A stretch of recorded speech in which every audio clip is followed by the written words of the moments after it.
রবি মৌসুম ঘিরে নড়াইলে সারের বাজারে অস্থিরতা বিরাজ করছে। সরকারি বেঁধে দেয়া দামে সার পাচ্ছেন না চাষিরা। প্রকারভেদে কেজিতে 2 থেকে 10 টাকা পর্যন্ত বাড়তি দিতে হচ্ছে। এ বিষয়ে আরো বিস্তারিত জানাতে নড়াইল থেকে সরাসরি যুক্ত হচ্ছেন আমাদের নড়াইল প্রতিনিধি খায়রুল আরিফিন রানা। রানা, বাড়তি দরে সার কিনতে হচ্ছে কৃষকদের, এ বিষয়ে সরকারি কোনো নজরদারি দেখছেন কিনা? সারের সরবরাহ কেমন দেখছেন?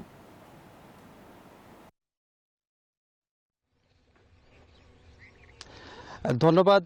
আসলে রবি মৌসুম চলছে। বিভিন্ন ধরনের ফসল এখন মাঠে মাঠে মাঠে বিভিন্ন ধরনের ফসলের চাষাবাদে ব্যস্ত সময় পার করে, কিন্তু কৃষক মাঠ পর্যায়ে কৃষক সরকার নির্ধারিত যে দামটি রয়েছে সেই দামে কিন্তু কৃষক সার পাচ্ছে না। এমনই অভিযোগ আমরা জেলার বিভিন্ন প্রান্তে ঘুরে আমরা কৃষকদের কাছ থেকে আমরা জানতে পেরেছি। তবে এখানে সারের কিন্তু সংকটের বিষয় সেটি কিন্তু আমাদের নজরে পড়েনি, এবং যে কৃষক যারা রয়েছেন তারাও কিন্তু সেটি বলেনি। তবে মাঠ পর্যায়ে কিন্তু তারা সরকার যে বেঁধে দেওয়ার যে দামটি রয়েছে সেই দামে কিন্তু তারা সার পাচ্ছে না। তো এ বিষয়ে আমরা কৃষি বিভাগের সঙ্গে কথা বলেছি। তারা যেটা জানিয়েছে যে সারের কোনো সংকট নেই, সারের পর্যাপ্ত মজুদ এখানে রয়েছে, কিন্তু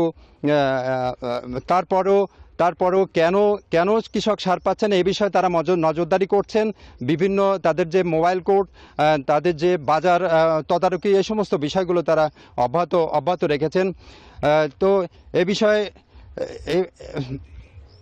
তো বাস্তবতা যেটা সেটি হচ্ছে যে কৃষক কিন্তু সরকারি নজরদারি হোক বা কৃষি বিভাগের নজরদারি যাই হোক, কৃষক কিন্তু ন্যায্য দামের সার, প্রয়োজন মতো ন্যায্য দামের সার কিন্তু কৃষক পাচ্ছে না। এই চিত্রই কিন্তু আমরা জেলার বিভিন্ন পর্যায় থেকে আমরা কিন্তু এটা দেখতে পেয়েছি। তো এই ছিল আমার কাছে সারের বাজার নিয়ে সর্বশেষ পরিস্থিতি। ধন্যবাদ রানা, আপনাকে ধন্যবাদ।